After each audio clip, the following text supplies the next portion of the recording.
होगा और क्लियर बात। और इससे फिर कोई हाइड्रोजन होगा,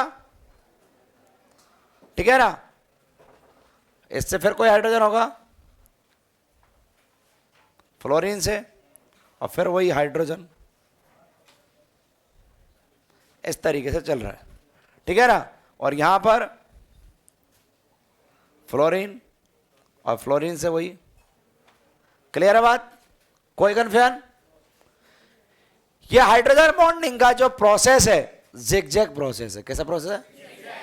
हाइड्रोजन बॉन्डिंग जो चल रही है यहां पर HF मॉलिक्यूल में, वो जिगजैग प्रोसेस है। कैसी स्ट्रक्चर आ रही है? Zigzag structure. ओवरऑल एक HF मॉलिक्यूल को पकड़ लो आप, वो कितने हाइड्रोजन बॉन्ड बना रहा है? 2। एक हाइड्रोजन की साइड से, एक फ्लोरीन की साइड से। बात क्लियर है क्या? कोई कन्फ्यूजन? अब यदि आप लोगों से पूछा जाए, यहां पर ये बात बोली जाए, तो मैंने आपको फॉर्मूले से ही बताया था, नंबर ऑफ हाइड्रोजन बॉन्ड कितने आ रहे थे? 2। और आप स्ट्रक्चर में भी देख पा रहे हो कि एक HF कितने हाइड्रोजन बॉन्ड बना रहा है? 2। अब यहां पर 2 क्यों बना रहा है? रीजन ये है कि अट्रैक्ट करने वाला हाइड्रोजन तो एक ही है। अट्रैक्ट करने वाला हाइड्रोजन तो, फ्लोरीन के पास लोन पेयर तो 3 है, फ्लोरीन के पास लोन पेयर तो 3 है, लेकिन एक टाइम पर अट्रैक्ट करने वाला हाइड्रोजन कौन है? एक। तो इसलिए एक तरफ हाइड्रोजन से बॉन्ड बनेगा और एक तरफ फ्लोरीन से बॉन्ड बनेगा। किससे बनेगा? फ्लोरीन से। बोला सर इधर लगा दो, मॉलिक्यूल में स्ट्रेन आ जाएगी। क्या जाएगी मॉलिक्यूल में? क्या जाएगी? तो यानी कि एक पर्टिकुलर डायरेक्शन में चल रहा है। किस चल रहा है? पर्टिकुलर डायरेक्शन में चल रहा है। बात क्लियर है? यानी कि यहां पर जिगजैग स्ट्रक्चर बोलोगे। क्या बोलोगे? Zigzag structure. और यहां पर नंबर ऑफ हाइड्रोजन बॉन्ड आपको पहले भी बताया जा चुका है, कितने बन रहे? 2। नंबर ऑफ हाइड्रोजन बॉन्ड कितने बन रहे? 2। यही बात यहां पर मैं आप लोगों से पूछ रहा हूं। दूसरे केस में मैंने लिखा H2O सॉलिड, मतलब आइस वाली बात हो गई। H2O सॉलिड का मतलब आइस, यानी कि यहां पर स्ट्रक्चर ऑफ आइस में बोला जाए, स्ट्रक्चर ऑफ आइस में, स्ट्रक्चर ऑफ आइस तो ढंग से समझेंगे। यदि मान लीजिए ऑक्सीजन, हाइड्रोजन, ये हाइड्रोजन, और हर एक ऑक्सीजन के पास 2-2 लोन पेयर है ना, यहां भी, यहां अट्रैक्ट करने वाले हाइड्रोजन भी 2 और अट्रैक्ट कराने वाले लोन पेयर भी 2। इसलिए एक वाटर मॉलिक्यूल कितने हाइड्रोजन बनाता है? 4। कितने बनाता है? कल बताया था आपको। चाहे हाइड्रोजन के रेस्पेक्ट में देखो, चाहे लोन पेयर के रेस्पेक्ट में देखो, बात बराबर ही आएगी। कल मैंने डायरेक्ट फॉर्मूले सिखा दिया आपको, यानी आपको ये सब चीज की जरूरत नहीं है, डायरेक्ट फॉर्मूला अप्लाई करोगे, नंबर ऑफ हाइड्रोजन बॉन्ड आ जाएगा। अब यहां पर यदि बात की जाए इस तरीके से, ये ऑक्सीजन, ये हाइड्रोजन, हाइड्रोजन, फिर वही यहां पर oxygen, hydrogen, hydrogen, oxygen, hydrogen, hydrogen.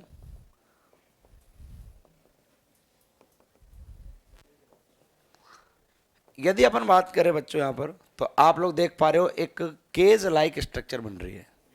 क्या बन रही है? कैविटी टाइप बन रही है। और केज के बनने से क्या हो रहा है? वॉल्यूम बढ़ रहा है। केज के बढ़ने से क्या हो रहा है? और वॉल्यूम बढ़ेगा तो डेंसिटी कम हो जाएगी। इसलिए आइस की डेंसिटी वाटर से कम होती है और इसीलिए आइस वाटर पर फ्लोट कर पाती है। समझ आ रही बात? यानी कि यहां पर मैं बोलूं ये केज लाइक स्ट्रक्चर, क्या बोलूंगा इसको? Cage like structure. Cage like structure.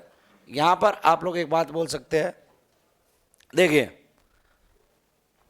मैं यहां पर लिख रहा हूं 1 वाटर मॉलिक्यूल। अब देखिए वाटर मॉलिक्यूल इस स्ट्रक्चर में टेट्राहेड्रली अरेंज है या नहीं है? कैसा अरेंज है? टेट्राहेड्रली। इलेक्ट्रॉनिक अरेंजमेंट कैसा है? टेट्राहेड्रल। इलेक्ट्रॉनिक अरेंजमेंट कैसा है बच्चों? टेट्राहेड्रल। इलेक्ट्रॉनिक अरेंजमेंट का मतलब arrangement of electron pairs, bond pair and lone pairs. Clear है बात? कैसा अरेंज हो रहा है? टेट्राहेड्रल। कैसा अरेंज है? टेट्राहेड्रल। यहां पर यदि मैं बात करें स्ट्रक्चर ऑफ आइस में, तो यहां पर मैं बोलूंगा one water molecule, one water molecule किसका, ये रैक में से निकाल लेना, बोला कि बोल देना कि सर ने बोला कि चार्ज लगेगा इसका, ठीक है ना। One water molecule, one water molecule can form 4 H bond, 4 H bond.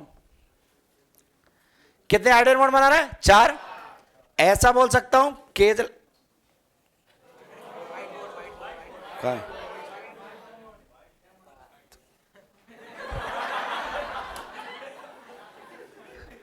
Cage like structure, क्या बोलेंगे? केज लाइक स्ट्रक्चर, ठीक है। यहां पर बोल सकते हैं density of water at 4 degree Celsius maximum, 4 degree Celsius पर वाटर की डेंसिटी क्या होगी? मैक्सिमम, ठीक है। यहां पर बोल रहा हूं मैं density of water, density of water at 4 degree Celsius, NCERT की लाइन है ध्यान रखना, 4 degree Celsius will be maximum, ठीक है ना। और यहां पर एक बात मैं बोल देता हूं कि यहां पे due to less density of ice, due to less density of ice it can float over water, it can float over water. बच्चों बात क्लियर है क्या? कोई कन्फ्यूजन? तो ये कुछ प्रॉपर्टीज है जो H2O में वाटर मॉलिक्यूल में हाइड्रोजन चैप्टर की एनसीईआरटी में लिखी हुई है। बातें क्लियर है सबको? सारे लाइन क्लियर है क्या? कोई कन्फ्यूजन? और टेट्राहेड्रल अरेंजमेंट दिख रहा है कि नहीं दिख रहा है? नंबर ऑफ हाइड्रोजन बॉन्ड 4 बताए थे, चारों के चारों दिख रहे नहीं दिख रहे स्ट्रक्चर में? तो बिना स्ट्रक्चर बनाए टाइम बचाने के लिए आपके पास मैंने एक फॉर्मूला दिया जिससे आप लोग नंबर ऑफ हाइड्रोजन बॉन्ड बता सकते हो, और जितना नंबर ऑफ हाइड्रोजन बॉन्ड बनेगा उससे आप boiling point, melting point, extent of H bonding, surface tension, viscosity, vapour pressure, volatile nature, ठीक है ना। और उधर एंट्री करोगे सॉल्यूशन में तो bond of factor, relative lowering in vapour pressure, ठीक है, elevation in boiling point, depression in freezing point, osmotic pressure, सारा उससे आ जाएगा। क्योंकि मॉलिक्यूल में एसोसिएशन ही तो पड़ता है ना, जितने ज्यादा हाइड्रोजन बॉन्ड बनेंगे उतना ही मॉलिक्यूल ज्यादा एसोसिएट होगा, और एसोसिएट हुआ तो आयोटा जो होता है बॉन्ड ऑफ फैक्टर वो चेंज होता है नहीं होता है? बोलिए। एसोसिएशन और डिसोसिएशन पर आपके iota bond of factor depend करता है नहीं करता है? ये बात क्लियर है क्या? करिए नोट फटाफट।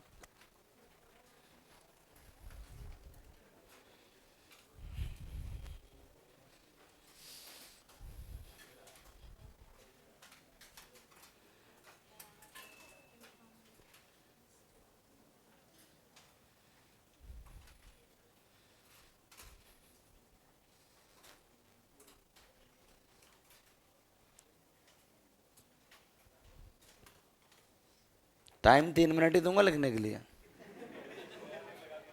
अब उसमें चाहे पंचायत ही कर लेना और चाहे लिख लेना।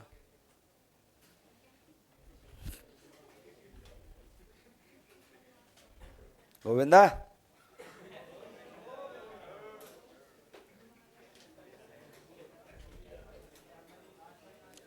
भाऊ कल कहाँ था तू? कल कहाँ घूम रहा था? तो कल क्लास तो नहीं, क्लास में तो नहीं था? क्यों? बात नहीं, कोई नहीं बोलेगा,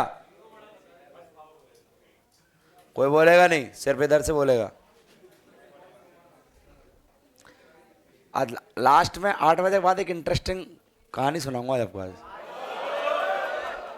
8 बजे के बाद, 8 बजे के पहले नहीं। चलिए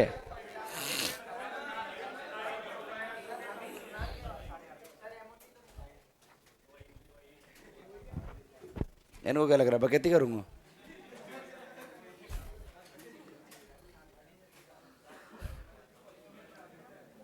कहा मनीषवा?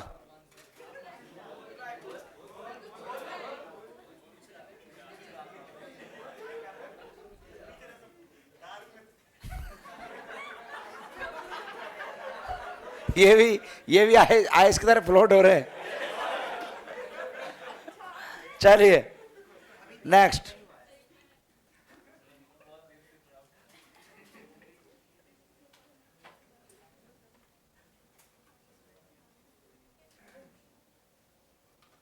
पहला वाला तो ही गया होगा।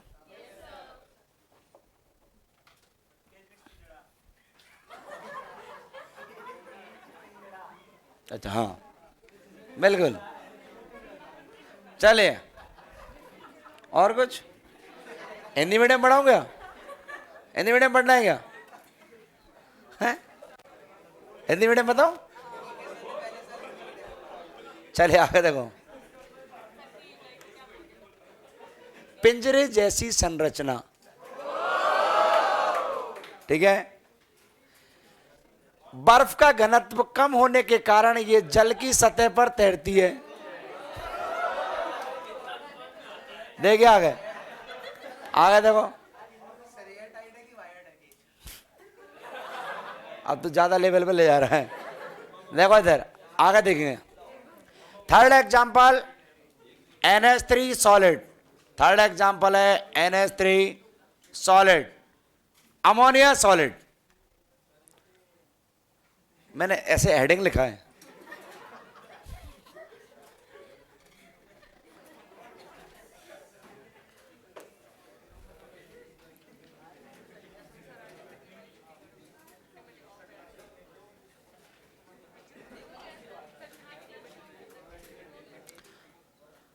हाँ भाइयों डन।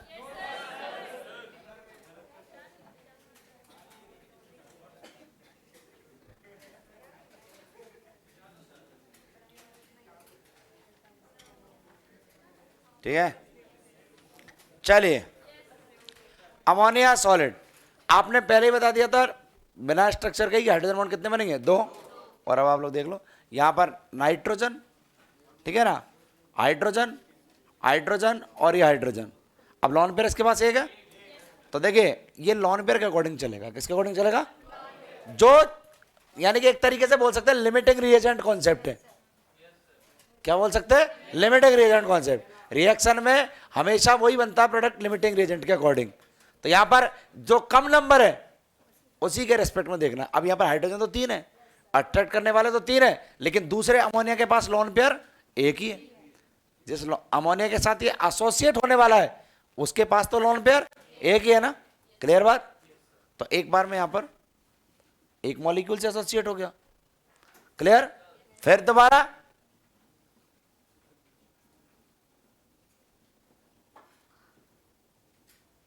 यदि आप लोग देख पा रहे हो तो किसी भी अमोनिया मॉलिक्यूल को देख लो, नंबर ऑफ हाइड्रोजन बॉन्ड कितने बनते आ रहे हैं? 2।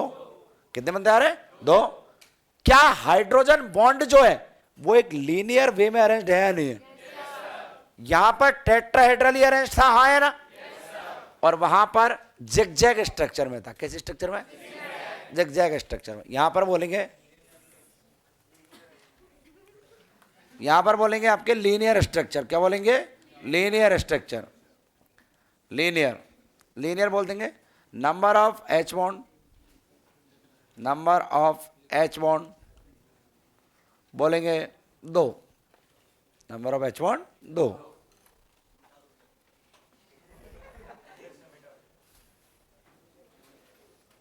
बात नहीं।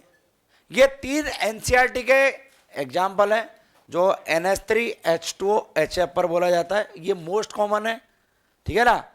और अब बातें आती है थोड़ा सा और अलग तरीके से चलते हैं, ठीक है। और कुछ कंपाउंड्स पर आते हैं, वो भी NCERT के ही है लेकिन वो छुपे हुए कंपाउंड है।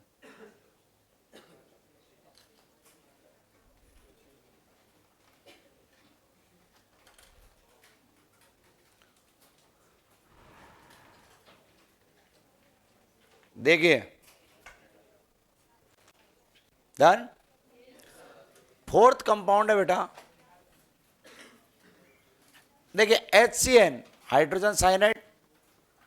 आपको बोला जाए, देखिए ये सवाल नीट 2016 में आया हुआ सवाल है।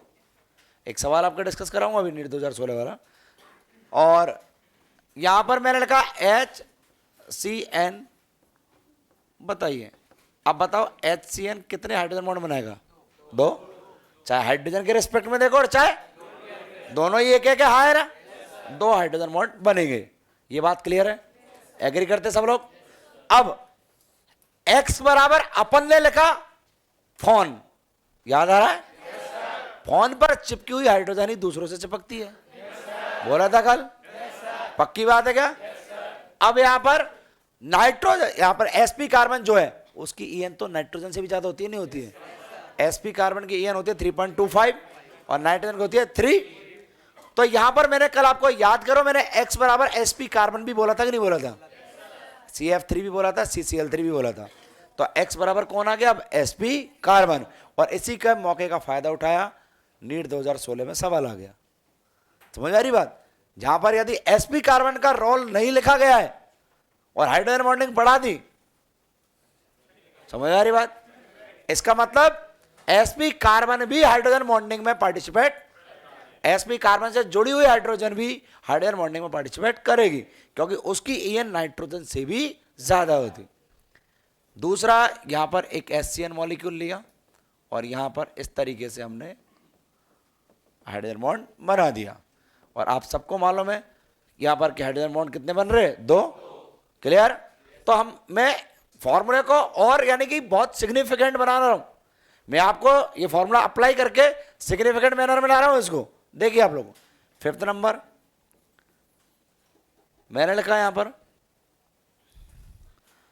5th नंबर में मैंने लिखा एसिटिक एसिड जो होता है वो आपने सॉल्यूशन में पढ़ते हो, क्वालिटेटिव प्रॉपर्टी में, तो वहां मॉलिक्यूलर वेट डबल लेते हो, 120 कंसीडर करते हो। क्यों?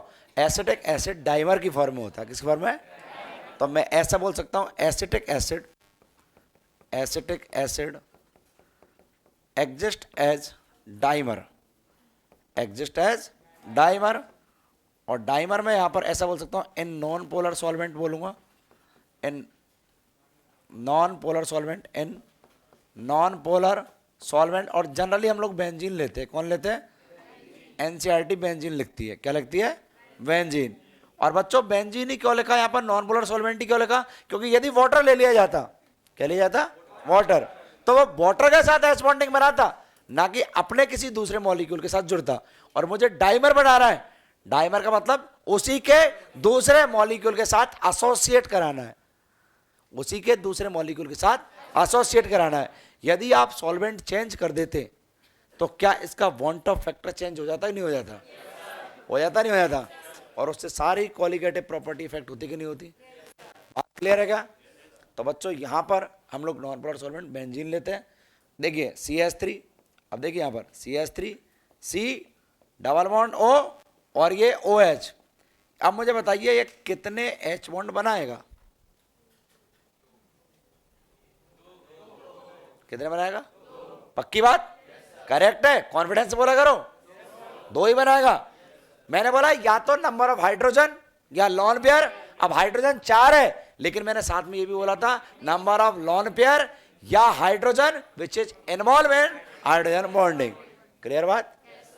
तो बच्चों यहां पर एक हाइड्रोजन इन्वॉल्व हो रही है, तो देखिए CH3, यहां पर बेटा OH डबल बॉन्ड O, और यदि यहां पर हम लोग बनाए तो इस टाइप की हाइड्रोजन बॉन्डिंग बनेगी।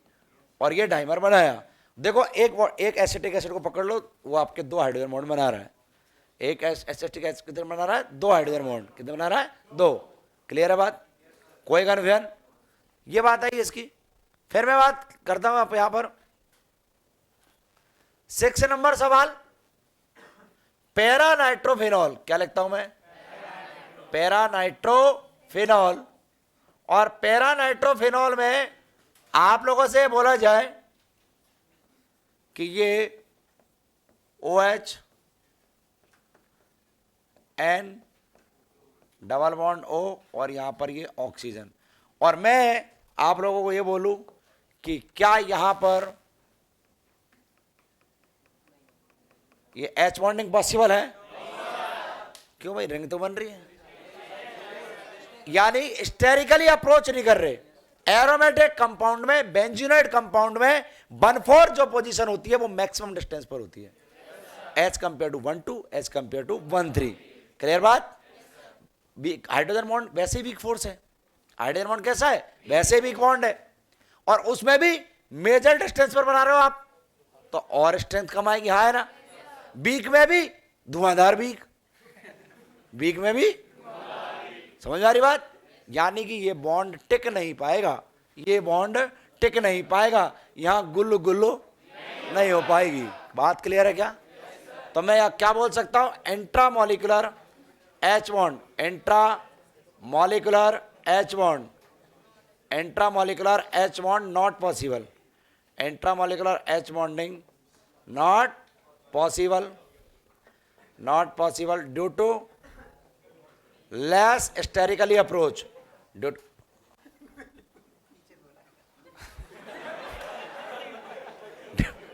Due to less sterically approach, sterically approach, यानी कि स्टेरिकली अप्रोच नहीं करते हैं।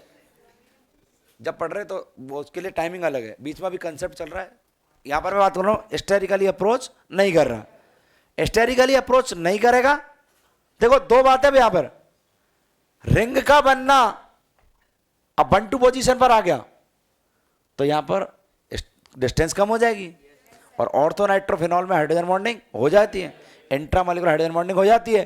तो आप ये दिमाग में एक कंसेप्ट मत बना लेना कि ऑर्थो पर आने वाला हर कोई हाइड्रोजन बॉन्डिंग बनाएगा। बोला सर वो तो मेरे को, हमें पता है कि फोन से जुड़ा हुआ हाइड्रोजन होगा वही हाइड्रोजन बॉन्डिंग बनाएगा, ये तो पता है हमको। मैं कह रहा हूं फोन से जुड़ा हुआ है ऑर्थो पर है, तब भी जरूरी नहीं है कि हाइड्रोजन बॉन्डिंग इंट्रामॉलिक्यूलर हो जाए। क्लियर बात। उसके लिए एक ड्राइविंग फोर्स है। क्या है ड्राइविंग फोर्स? कि 5 मेंबर या 6 मेंबर साइक्लिक रिंग बन रही है, 5 मेंबर या 6 मेंबर साइक्लिक रिंग बन रही है तो ही ऑर्थो पर हाइड्रोजन बॉन्डिंग पॉसिबल होगी, अदरवाइज। क्लियर बात। यदि 4 मेंबर रिंग बन रही है अनस्टेबल, 3 मेंबर बन रही है अनस्टेबल, 4 मेंबर और 3 मेंबर रिंग के बनने से मॉलिक्यूल में आ जाएगी स्ट्रेन। क्या आ जाएगी? क्या आ जाएगी? स्ट्रेन। पक्की बात है क्या? कोई कन्फ्यूजन? लेकिन 5 मेंबर बना 6 मेंबर बना तो आपके स्ट्रेन क्या हो जाएगी? रिलीज हो जाएगी और मॉलिक्यूल में बढ़ जाएगी स्टेबिलिटी। क्या बढ़ जाएगी? बात क्लियर है क्या? अब यहां पर मैं बात कर रहा हूं कि पैरानाइट्रोफिनॉल में मैं ला रहा हूं, ये तो नोट हो गया सबका। देखिए पैरानाइट्रोफिनॉल में ही, तो इसका मतलब ये आपको ये तो क्लियर हो गया कि ये इंट्रा तो नहीं बनाएगा, इंट्रा तो नहीं बनाएगा। तो फिर बच्चों यहां पर मैं लिखता हूं कि ये पैरानाइट्रोफिनॉल है बेटा, ये OH पैरानाइट्रोफिनॉल है, ये N, ये पैरानाइट्रोफिनॉल है। अब मुझे एक बात बताओ, एक पैरानाइट्रोफिनॉल कितने हाइड्रोजन बॉन्ड बनाएगा? कितने बनाएगा? पहचान पा रहे हो क्या? हाँ है ना। लॉन पेयर भी 2 है और हाइड्रोजन 1 है, तो मिनिमम लेना है आपको। कल बताया था। तो बच्चों यहां पर मैंने लिखा OH N,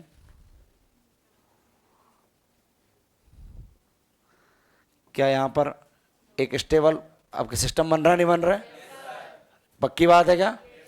अब देखिए यहां पर ये क्या है? Intermolecular H bond. क्या ये?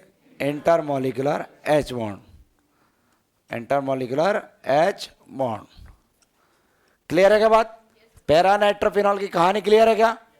क्योंकि वो आपके इंट्रा नहीं बना सकता क्योंकि वहां पर स्टेरिकली अप्रोच पॉसिबल नहीं है, या बोल सकते तो बहुत लेस स्टेरिक अप्रोच कर रहा है, जिसकी वजह से वहां पर H बॉन्डिंग नहीं बनेगी। ये बात क्लियर? अब मैं आता हूं यहां पर 7th नंबर कंपाउंड पर। 7th नंबर कंपाउंड पर देखिए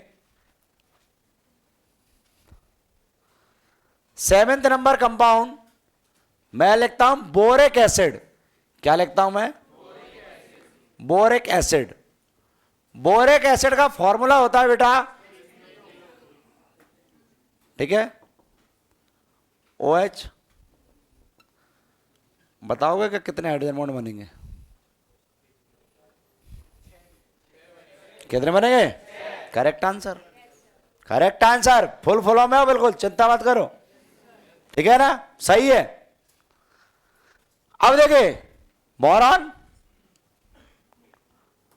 ऑक्सीजन, यहां पर लिख रहा हूं boron, oxygen, hydrogen, oxygen, hydrogen, oxygen, और ये यहां पर मैं बात कर सकता हूं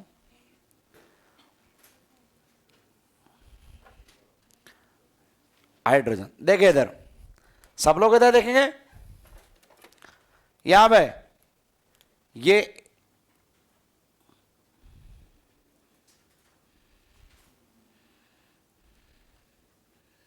बच्चों बात क्लियर है क्या? हाइड्रोजन बॉन्ड बन रहा है नहीं बन रहा है? और अब इस तरीके से ऐसी बहुत सारी यूनिट जुड़ेंगी तो पॉलीमर बन जाएगा। क्या बन जाएगा? और आपको मालूम है बोरिक एसिड पॉलीमराइज होता है due to H bonding. NCERT लिखती है boric acid polymerize due to H bonding, और ये वीक फोर्स ऑफ अट्रैक्शन है, इसलिए ये स्लिपरी नेचर का होता है। कैसे होता है? स्लिपरी नेचर का। क्लियर बात? कैरम पाउडर में यूज करते हैं। किसमें यूज करते हैं? कैरम पाउडर में। बात क्लियर है क्या? आई वॉश में भी यूज करते हैं। किसमें यूज करते हैं? आई वॉश। आंखें धुलने में के लिए एक लिक्विड आता है, उसमें भी आपके कौन आता है? Boric acid. कौन आता है? Boric acid. आई वॉश में यूज करते हैं। क्लियर बात? एंटीसेप्टिक। क्या बोलेंगे? यहां पर बोरिक एसिड के बारे में एनसीईआरटी के जो पॉइंट्स है वो मैं आपको डिस्कस कर रहा हूं, ढंग से समझना। बोरिक एसिड पर बेटा मैं ये बात बोल रहा हूं, ढंग से देखिए। पहली बात, boric acid 2D seat like structure बनाता है। कैसी बनाता है? Seat like structure. Seat like structure मतलब यहां पर आगे पीछे दाएं बाएं, यहां पर ऊपर नीचे सब जगह हाइड्रोजन बॉन्ड बन रहा है नहीं बन रहा है? बोलिए। और हर जगह इधर भी एक बोरिक एसिड आएगा, इधर भी आएगा, इधर भी रिंग बनेगी, इधर भी बनेगी, हर जगह बनेगी। क्लियर बात? 2D seat like structure. क्या ये सीट जो बन रही है ये सब एक 2D प्लेन में रहेगा क्या? जो भी रिंग बनेगी या तो इधर जोड़ेगी, या तो नीचे जोड़ेगी, या दाएं जोड़ेगी, बाएं जोड़ेगी, लेकिन आएंगी तो सारी बोर्ड भाई। ऐसा तो नहीं कोई एक तरफ आपकी तरफ आके दिख जाए। यानी कि 2D है। क्या बेटा? 2D। क्या बोलूंगा मैं यहां पर? 2D एच बॉन्डिंग है। क्या बोलूंगा मैं? 2D H bonding. 2D H bonding. फिर मैं बोलूंगा बेटा स्लिपरी नेचर। कैसा नेचर होता है? Slippery nature. ठीक है? Used in carrom powder. Used in carrom powder. ठीक है ना? Used in carrom powder. यहां पर बोल सकते हैं हम लोग यूज्ड इन आई वॉश। ठीक है ना? यहां पर मैं बोल सकता हूं इसका एन फैक्टर 1 होता है। N factor 1। Weak Lewis acid. Weak Lewis acid. मैं ये बात बोल सकता हूं except 1 OH minus, 1 OH minus from water. 1 OH minus from water. देखिए क्या है ये जो एन फैक्टर लिखा, ये इसके पास यहां पर बोरॉन, OH, OH और ये OH, क्या इसके पास वैकेंट ऑर्बिटल है या नहीं है? वैकेंट ऑर्बिटल है। तो अब जैसे ही इसको वाटर में पटका, यहां पर पानी में इसको भेजा, समझ आ रही बात? बोले जा H+ दिया, जैसे पानी के पास गया, जी ललचाए रहा ना जाए। जी ललचाए, स्विमिंग पूल में भेजा था इसको। कहां भेजा था? स्विमिंग पूल में। H+, बीच में नहीं बोलना, मैं बाहर निकाल दूंगा, बाहर फेंक दूंगा क्लास से, क्लास से बाहर फेंक दूंगा सीधा। यहां पर यदि बात करूं मैं, बोरॉन के पास क्या है? Vacant orbital. क्या है? क्या है? Vacant orbital. और इसके पास क्या है? Lone pair. क्या है इसके पास? यानी कि पानी में इसको जैसे पटका बोरिक एसिड को, तो 2 चॉइस थी, H+ डोनेट करें, ठीक है ना, और एक चॉइस ये है कि ये लोन पेयर एक्सेप्ट करके ऑक्टेट कंप्लीट कर ले। दोनों में इसको फायदा किसमें? ऑक्टेट कंप्लीट करने में। यानी कि बोरिक एसिड 3 H+ डोनेट नहीं करता है, 1 OH एक्सेप्ट करता है, इसीलिए एन फैक्टर कितना होता है? 1। इसीलिए एन फैक्टर कितना होता है? 1। क्लियर बात? चलिए यहां पर बच्चों ढंग से समझेंगे, ये लोन पेयर यदि ये इसको डोनेट कर दे, समझ में आ रही बात? ये इसमें वाटर में पटका तो वाटर के कांटेक्ट में आया, तो वाटर से लोन पेयर एक्सेप्ट कर लिया, ये लुईस एसिड हो गया ना। जो लॉन पेयर एक्सेप्ट करता है वो लोएस्ट एसिड। और यहां पर यदि अपन बात करें बेटा तो आप लोग लिखोगे बोरॉन, एक OH पहले से ही था बेटा ऑलरेडी, ठीक है ना, एक OH ऑलरेडी था, यहां पर एक OH, एक कोऑर्डिनेट बॉन्ड OH और ये OH, ऐसा बन गया बेटा। क्लियर बात। अब यहां पर क्या करूं मैं, एक, अब देखिए इसको क्या आप कुछ इस तरीके से लिख सकते हो क्या, बोरॉन OH OH H, इस पर आ गया माइनस और इस पर आ गया प्लस, कोऑर्डिनेट बॉन्ड हटा दिया। ये बात, ये यहां तक की कहानी क्लियर है क्या बेटा। मैंने ये कोऑर्डिनेट बॉन्ड हटा दिया और कोऑर्डिनेट बॉन्ड हटा दिया तो इस पर क्या आएगा, एक्सेप्टर पर माइनस और डोनर पर प्लस। अब बच्चों यहां से ये एक H प्लस टरका दो। क्लियर बात। तो बच्चों यहां पर यदि ये H प्लस जाएगा, माइनस H प्लस हुआ, तो यहां पर बनेगा बोरॉन, और बोरॉन से 4 OH जुड़े होंगे, हाँ है ना, माइनस और प्लस, ये जो पानी में वापस चला जाएगा H3O प्लस। अल्टीमेटली पूरे प्रोसेस में आपको क्या नजर आ रहा है, इसको पानी में पटका, पानी से इसने एक OH एक्सेप्ट किया, हाँ है ना, बोले वाटर से एक OH एक्सेप्ट किया है इसने। ये बात क्लियर है क्या। इसलिए ये वीक लुईस एसिड है, N फैक्टर 1 होता है। समझ आ रही बात। ये वो आपके ऑक्सी एसिड नहीं है जो एक्वस सॉल्यूशन में 3 H प्लस डोनेट करता है, यानी ये प्रोटिक एसिड नहीं है। प्रोटिक एसिड उनको बोलते हैं जो वाटर में आपके H प्लस डोनेट करें, बाकी के सारे ऑक्सी एसिड क्योंकि उनका ऑक्टेट कंप्लीट होता है इसलिए वो वाटर में जाके H प्लस डोनेट कर लेंगे। लेकिन इसके पास यदि चॉइस मिलेगी इसको, ऑक्टेट इनकम्प्लीट है तो पहले अपना ऑक्टेट कंप्लीट करना चाहेगा। क्लियर बात, सबको क्लियर है क्या, कितने लोगों को क्लियर है पॉइंट। तो ये बोरिक एसिड की कहानी सारी क्लियर है क्या, ये 11th NCERT की पूरी कहानी है, ध्यान रखना, ठीक है ना, नोट करिए।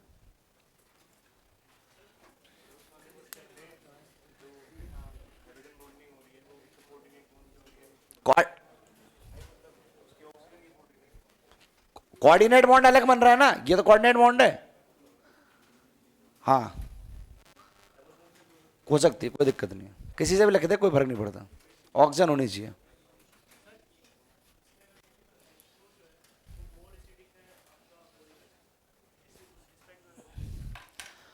यहां बात हो रही है लुईस एसिड की। वाटर जो है ना वो लुईस बेस की तरह बिहेव कर सकता है। वाटर लिगेंड की तरह बिहेव कराते हो नहीं कराते हो, लिगेंड की तरह बिहेव कराते हो ना, तो लिगेंड की तरह ही बिहेव कर रहा है वो।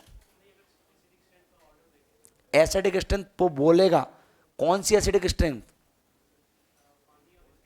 कौन सी एसिडिक स्ट्रेंथ होती है 4, Bronsted Lowry, conjugate acid base वो एक ही हो गया, आर्रेनियस, लुईस एसिड बेस, मैं बात कर रहा हूं लुईस एसिड बेस की, ठीक है ना। जब भी सवाल आएगा बेटा यदि लुईस एसिड बेस बोला हुआ है तो आपको लुईस एसिड बेस के अकॉर्डिंग सॉल्व करना है, और यदि लुईस एसिड बेस नहीं बोला गया है तो आप लोग बोलेंगे कि वहां पर सिंपल आरएनएस से करना है। अब आरएनएस के अकॉर्डिंग ये वाटर में H प्लस डोनेट करता नहीं है इसलिए तो वीक है। समझ आ रही बात, ऐसा पूछा जाएगा सवाल। लुईस एसिड का सवाल में डायरेक्ट लिखा हुआ आता है लुईस एसिडिटी, लुईस एसिड का सवाल ऐसे नहीं आता, करेक्ट ऑर्डर ऑफ एसिडिटी क्या आता है, correct order of Lewis acidity या लुईस बेसिसिटी। हाँ, सिंपल एसिडिक स्ट्रेन लिखा हुआ है इसका मतलब वो आपके ब्रॉन्स्टेड आरएनएस की बात कर रहा है, यानी वाटर में H प्लस डोनेट करवाना चाह रहा है, ठीक है ना। बैक बॉन्डिंग भी हो सकती है,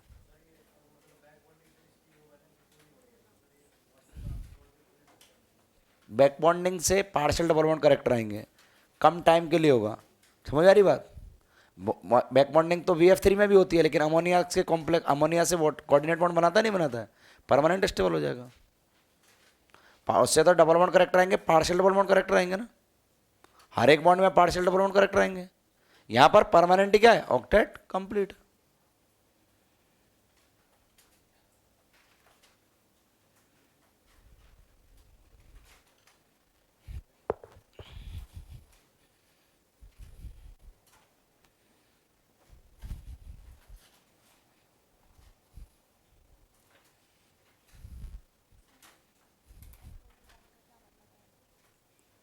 एन फैक्टर मतलब या तो H प्लस रिप्लेस करे या OH एक्सेप्ट करे, या तो H प्लस रिप्लेस करे या OH एक्सेप्ट करे। बैलेंस फैक्टर जिसको बोलते हैं।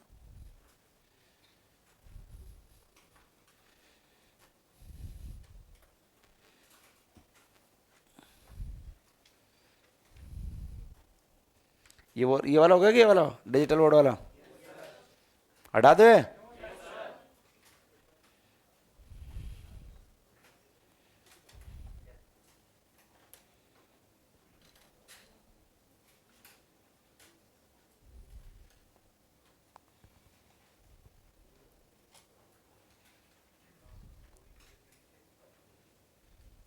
क्या हुआ?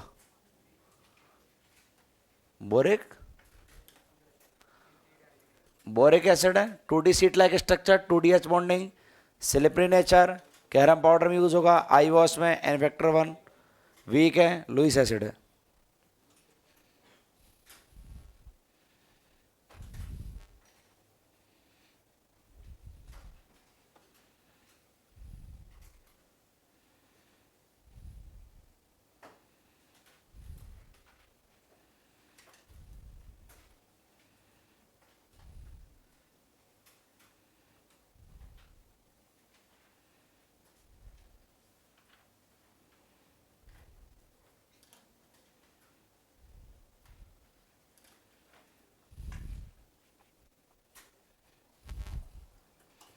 ये वाला हटा रहा हूँ।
इधर वाला हो गया सब। देखो इधर, इधर वाला हो गया तो इधर देखिए तो कर लो पहले।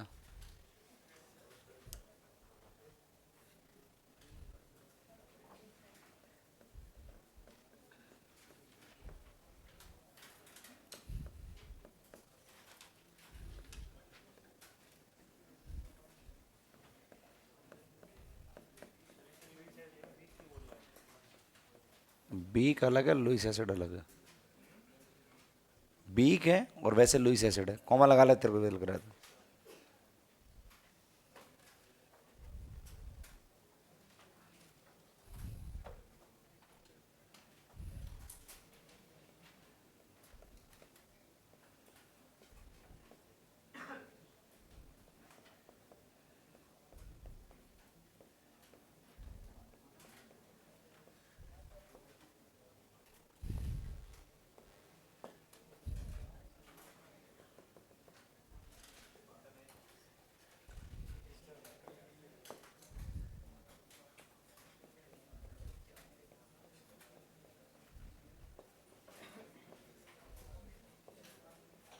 देखिए आगे, सबसे पहले समझेंगे यहां पर 8th नंबर जो पॉइंट है, कॉन्सेप्ट है, इधर देखेंगे सब लोग, छापना बंद कर दो आप।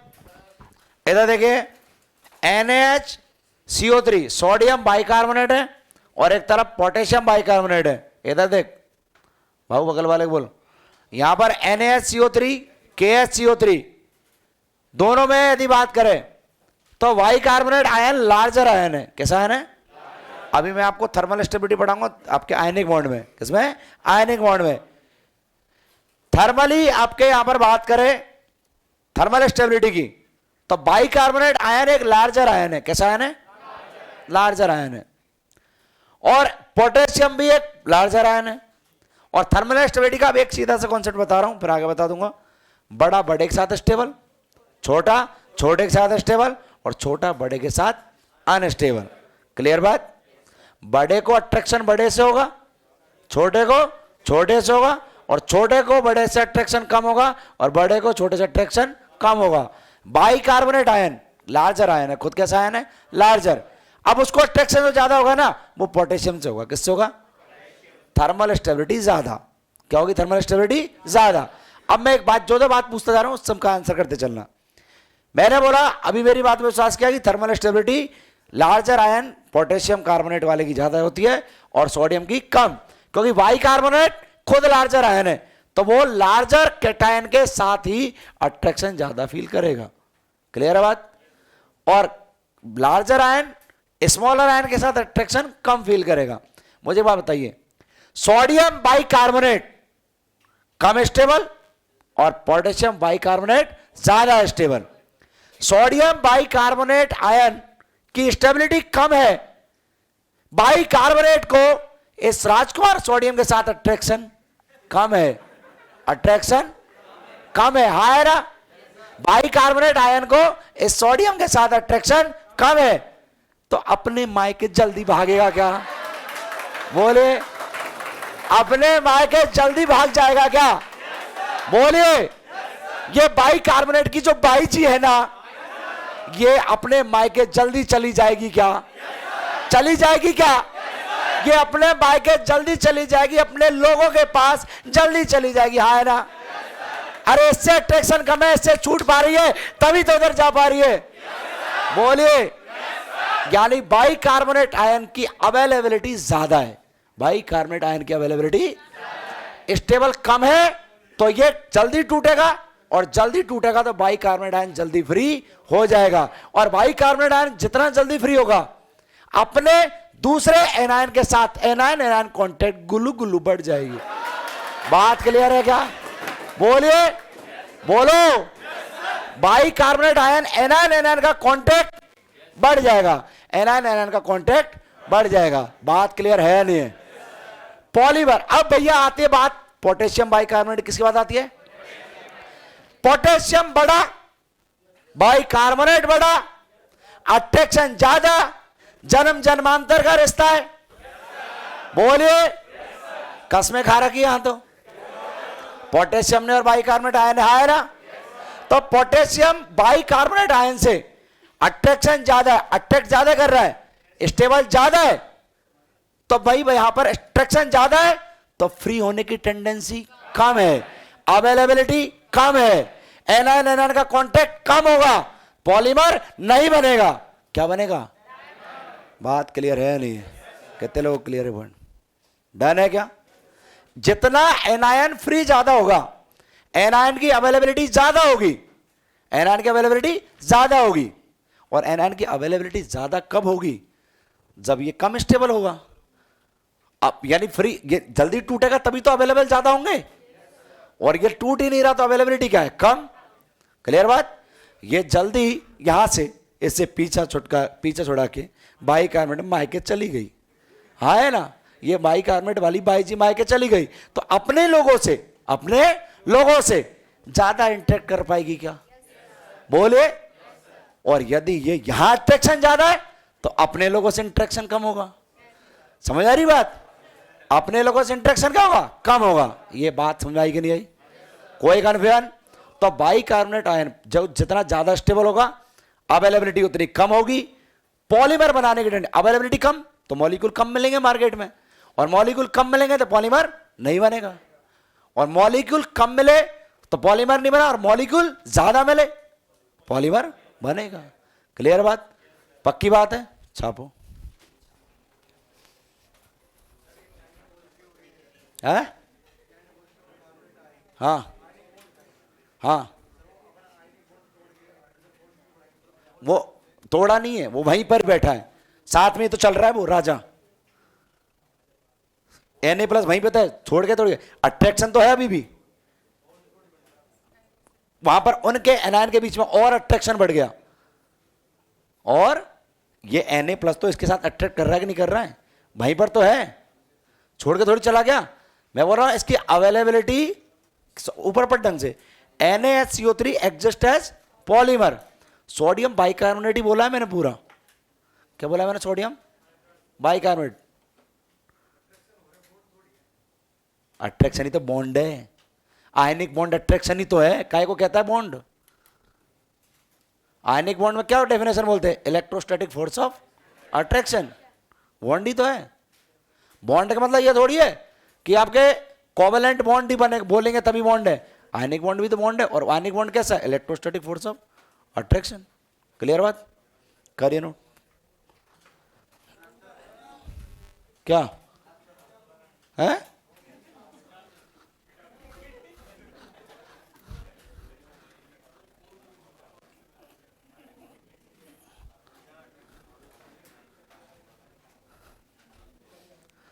नोट करिए बराबर। 8 नंबर नोट हो गया, 8 नंबर, हाँ कर लो। तो यहां पर आप ये हमेशा ध्यान रखेंगे, पॉलीमर जो बन रहा है वहां पर आयंस की अवेलेबिलिटी लोग बाग ज्यादा जुड़ने चाहिए। समझ आ रही बात, आयंस की अवेलेबिलिटी ज्यादा होगी, हाइड्रोजन बॉन्डिंग ज्यादा होगी तो पॉलीमर बनेगा, और अवेलेबिलिटी कम है तो पॉलीमर नहीं बनेगा। हाँ हाँ भाई, पॉलीमर बनाएगा तो नंबर ज्यादा आएंगे हाइड्रोजन बॉन्ड के। हाँ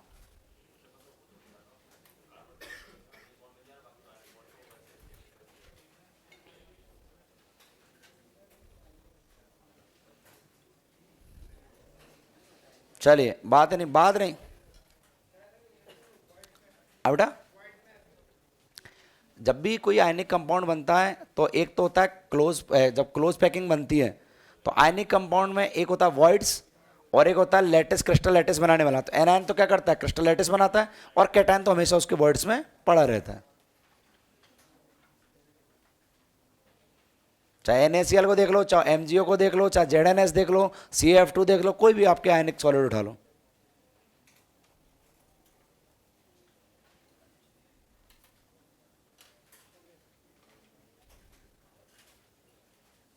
अब आयनिक कंपाउंड में ये इसलिए तो बोला जाता है कि लार्जर एनायन होगा तो उसका वॉइड भी लार्जर बनेगा, तो उसमें फिट होने वाला कैटायन भी कैसा होना चाहिए, लार्जर। अब स्मॉलर एनायन होगा तो आपके वॉइड भी कैसा बनेगा, छोटा, तो फिट होने वाला कैसा होना चाहिए, स्मॉलर। इसलिए छोटा छोटे के साथ स्टेबल, बड़ा बड़े के साथ स्टेबल। अब एनायन बड़ा था और वॉइड बड़ा बन गया और उसमें छोटा कैटायन गया, तो एग्जैक्टली फिट नहीं हो पाएगा, तो क्लोज पैकिंग नहीं हो पाएगी।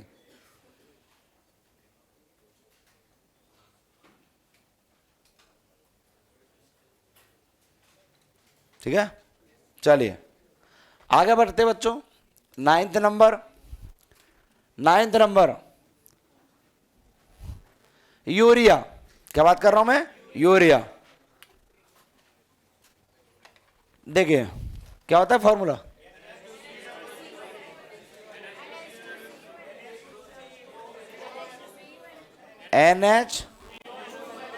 NH2 CO NH2 IUPAC नाम।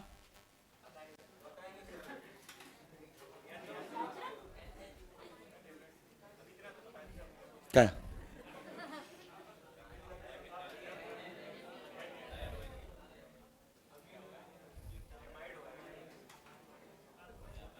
फंक्शनल ग्रुप कौन सा है इसमें? कौन सा है?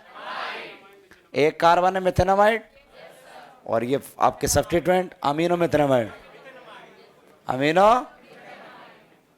ठीक है ना। एक कार्बन वाले को मिथेनामाइड, आपके बताना क्या बोलोगे, आप बताना क्या बोलोगे इसको? मिथेनामाइड। क्या बोलोगे? आप क्या बोलोगे? एथेनामाइड। बोला? अब मिथेनामाइड और अब खत्म, ठीक है। चलिए आगे देखिए, यूरिया, यूरिया पर बात करते, किस पर बात करते? यूरिया। देखिए एक लाइन लिखना, एक लाइन लिखना 9th नंबर में, urea, urea doesn't form intramolecular H bond, doesn't form intramolecular H bond, intramolecular H bond due to formation of four membered unstable cyclic ring, four membered unstable cyclic ring, four membered unstable cyclic ring, ठीक है। अगला point लिख देना, आपके इसी में continue कर देना, पैराग्राफ चेंज कर देना। Urea can form intermolecular H bond, urea can form intermolecular H bond. देखो भाई NH2 NHCO NH और यहां पर H। अब देखो स्टेरिक अप्रोच भी कर रहा है, ठीक है ना, हाइड्रोजन बॉन्डिंग भी हो रही है, लेकिन रिंग कौन सी बन रही है? 4 मेंबर्ड। कौन सी बन रही है? और 4 मेंबर्ड रिंग में स्ट्रेन ज्यादा होती है, स्ट्रेन ज्यादा होती है तो ये बॉन्ड पॉसिबल नहीं होगा। क्लियर है बात? किसकी वजह से? अनस्टेबल 4 मेंबर्ड साइक्लिक रिंग के बनने से। यदि 5 मेंबर्ड बन जाती, 6 मेंबर्ड बन जाती, 3 मेंबर्ड बन जाती। क्लियर बात? कोई कन्फ्यूजन? पक्की बात है? करिए नोट। यहां पर बोल सकते हैं इंट्रामोलिकुलर नहीं बनेगा, इंट्रामोलिकुलर H बॉन्ड नहीं बनाता है, मॉलिकुलर H बॉन्ड नहीं है। यहाँ पर कौन सा बनता है? इंटरमोलिकुलर। कौन बनाता है? इंटरमोलिकुलर। दूसरे मॉलिक्यूल से जोड़ देना, जोड़ सकता है, H बॉन्ड बना लेगा, ठीक है ना। अब इधर भी जुड़ेगा और इधर भी जुड़ेगा।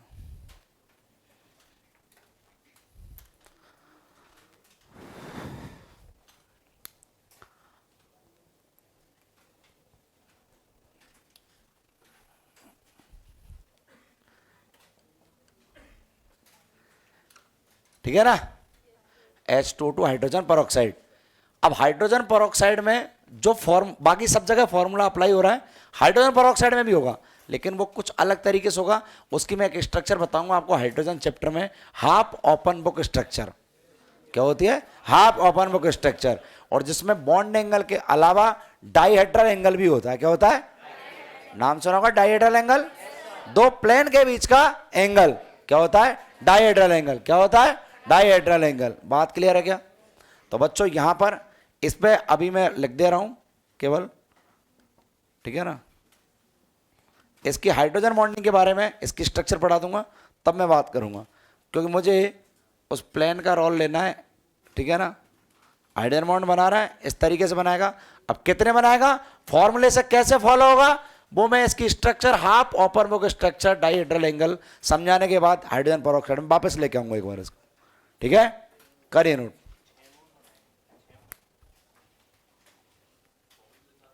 ठीक है ना, मैंने बोला ना फॉर्मूला फॉलो करेगा, लेकिन किस तरीके से करेगा वो मैं बताऊंगा हाफ ओपन बुक स्ट्रक्चर पढ़ाने के बाद। यही मॉलिक्यूल है जहां पर फॉर्मूला अभी तक जितने भी पढ़े ना बनने उनमें कहीं पर डाइहेड्रल एंगल या प्लेन वाला कोई केस ही नहीं आया। और एनसीईआरटी में एक ही केस ऐसा है हाइड्रोजन परऑक्साइड का जिसमें आपके प्लेन का रोल आएगा, डाइहेड्रल एंगल का रोल आएगा।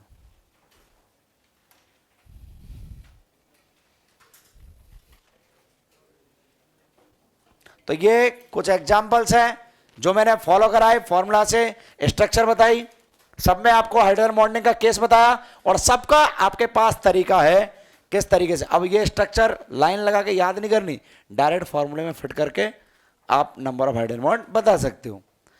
अदर एग्जाम्पल्स क्या लिखेंगे? अदर एग्जाम्पल्स, होमो इंटरमोलिकुलर के अदर एग्जाम्पल, होमो इंटरमोलिकुलर के other examples, other examples, topic वही चल रहा है, होमो इंटरमोलिकुलर एच बॉन्डिंग है, उसके other examples, other examples of homo intermolecular H bond, ऐसे लिख लेना, other examples of homo intermolecular H bonding. Protein hydrogen bond होता है, प्रोटीन ऐसे क्या देख रहे हो? Protein, DNA, adenine thymine guanine cytosine, ATGC, adenine thymine के बीच में 2 और ग्वानिन साइटोसिन में 3, और आपके आरएनए आता है तो यूरेसिल आ जाता है। याद आ रहा है क्या? बोलिए, पक्की बात है क्या? उसमें भी तो हाइड्रोजन बॉन्डिंग है। अदर एग्जांपल्स में लिख देना DNA comma protein, DNA comma protein. Cellulose में इंट्रा होती है, इंटर नहीं होती है, ठीक है ना, क्लियर? आगे नेक्स्ट हेडिंग लिखेंगे, नेक्स्ट हेडिंग लिखेंगे, नेक्स्ट हेडिंग नीट में आया, सवाल कर लो पहले। विच ऑफ द फॉलोइंग, बात नहीं भाई, which of the following, NEET 2016 में सवाल आए थे, which of the following having intramolecular H bond, intramolecular H bond, which of the following having intramolecular H bond. पहला ऑप्शन था H2O2, दूसरा ऑप्शन था HCN, तीसरा ऑप्शन था एसिटिक एसिड, चौथा ऑप्शन था सेलुलोज। क्या आंसर टिक करोगे? क्लियर बात? और सेलुलोज में बहुत सारी यूनिट होती है जिनमें OH प्रेजेंट होता है नहीं होता है, उनमें एक से दूसरी यूनिट के बीच में क्या हो जाएगा? Hydrogen bond. इसमें और ये तीनों मैंने पढ़ाई दिए इंटर में, ठीक है ना। ये नीट 2016 में सवाल आया हुआ है और वहां पर HCN ऑप्शन में था, ठीक है ना। कोई कन्फ्यूजन? सवाल सिंपल है, सवाल में कोई दिक्कत नहीं है। नेक्स्ट हेडिंग लिखेंगे hetero intermolecular H bonding, hetero intermolecular, hetero intermolecular H bonding, hetero intermolecular H bonding. और उसमें एग्जाम्पल्स में मैं यदि बात करूं उसके बारे में लिखा था मैंने पहले दिया, 2 डिफरेंट आइटम के 2 डिफरेंट मॉलिक्यूल्स के बीच में बनेगा। एग्जाम्पल में पहले एल्कोहल एंड वाटर, बहुत से लोग चेक करते रात में 8 बजे के बाद, हाइड्रोजन बॉन्डिंग चेक करते सॉल्युबल है या नहीं है, फिर चेक करते प्रेशर कितना आ रहा है, फिर चेक करते टेंशन कितनी है, सरफेस टेंशन, बोलिए, फिर विस्कोसिटी चेक करते फैल गया तो कितना फ्लो होगा, बोलिए, पक्की बात है क्या? फिर चेक करते बॉइलिंग पॉइंट बीपी कितना बढ़ रहा है, पक्की बात है क्या? फिर चेक करते सॉल्युबिलिटी देख ली, हाँ है ना, वॉलेटाइल नेचर यानी कि हवा में कितना उड़ रहा है। तो ये सारे process intermolecular hetero intermolecular H bonding से चेक कर रहे। कैसे चेक कर रहे? Intermolecular H bonding. देखो इधर, यहां पर एल्कोहल एंड वाटर पर बात नहीं, यहां पर देखिए, यदि बच्चों आर ओ एच एल्कोहल हो गया और एक यूनिट ये है और एक वाटर की यूनिट है, और इनके बीच में यहां पर देखो बेटा, यहां पर यदि बात करूं मैं तो देखिए यहां पर ये, ठीक है ना, ये हेटेरो इंटरमोलिकुलर, एक तरफ वाटर, एक मॉलिक्यूल वाटर का, एक मॉलिक्यूल अल्कोहल का, एक मॉलिक्यूल वाटर का, एक मॉलिक्यूल अल्कोहल का, क्या बोलेंगे? Hetero intermolecular. क्या बोलेंगे? क्लियर बात? दूसरा एग्जांपल मतलब यानी कोई भी और एग्जांपल लिख दो, HF एंड H2O लिख दो, HF एंड H2O, यानी कि दो अलग अलग मॉलिक्यूल है, दो अलग अलग टाइप के।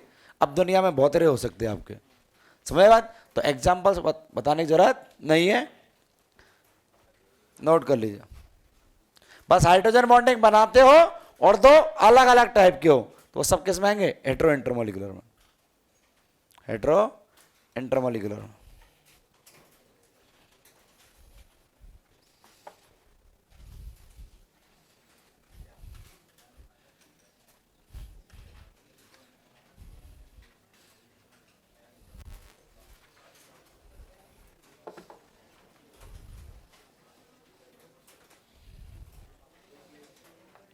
बात नहीं, बात नहीं।